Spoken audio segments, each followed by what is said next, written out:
I was sat virtually with a couple of years ago, and the gentleman had a pension with one of the big oil companies, and it was increasing each year by a maximum of 7%.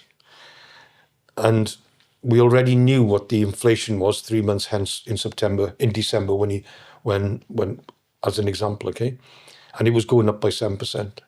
Okay, so his 20 grand a year was suddenly going to be, gone up by 1,400 quid the following year, as an example. Okay, his wife turned around and said, "Oh, I didn't realise that."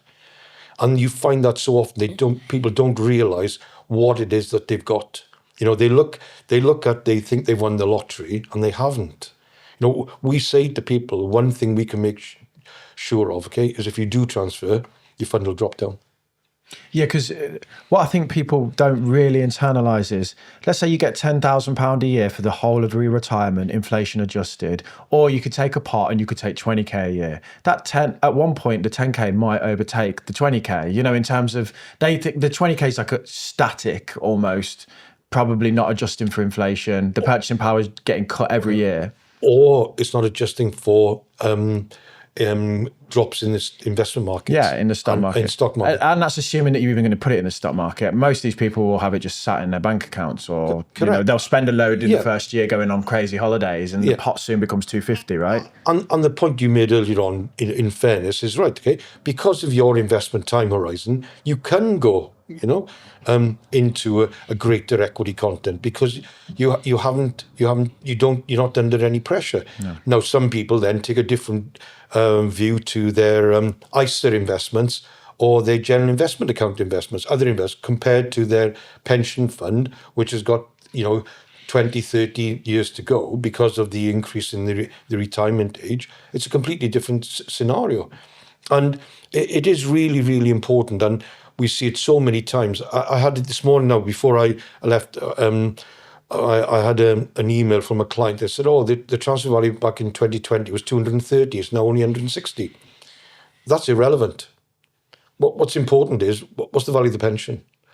Well, how does that pension fit in with you? Forget about the transfer value. We don't look at the transfer value. What we look at is what is your plan? Is your plan achievable by you receiving that guaranteed pension?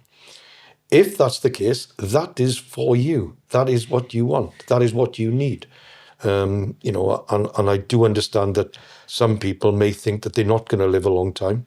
But the chances now of somebody living to 100 is 1 in 4. It's extended out quite a significant. You, mate. We're living forever. You got 120. Yeah, he just wants to compound and invest forever. Yeah. He's going to still be in global equities. 100%. I'll de-risk at 119. Yeah. Can I go 120%? Yeah. But that's the one. And then finally, yes, okay, if there is ill health, then, I understand why somebody may want to go down that route, and that would be an understandable reason. Or even like a terminal illness. Yeah. Do you get those kind of cases? Yes, and people just like, rip the money out, I need it now, I want to spend it. Well, kind of not so much that, but they want to put it in place because their spouse, their loved ones, their loved ones would receive an element. Whereas, one thing we didn't touch on. Well, then the guaranteed income is 50%. And there's a definition of spouse. Okay. And that's the other one thing to check. Okay, so if you're not married or in a civil partnership, okay, don't assume that your spouse, inverted commas, what you may think is your spouse, would automatically receive a pension from the DB. Likewise, I can fully understand why somebody might go down the route of investigating transfers if they have sufficient assets, if they are happy and they understand what potential risks are involved, and they have some sort of investment experience. That is very, very helpful indeed. There is no what we don't want. We want people to make informed decisions. And that's the key to it all. So there's lots of different things to look at. However, the key thing for the individual is that if for any reason whatsoever, okay, you want to keep that defined benefit, don't be fooled if you get a phone call or if you get an email saying, oh yeah, we got a great idea for you and you can invest in, car parks at airports and so forth, because those are the scams. I had clients in the past when I've told this story before, but they would come to me and be like, oh, I've cashed in my DB scheme and I'm looking at investments, and we were selling off-plan properties, and like, oh, I'm looking at buying a car parking space in Dubai.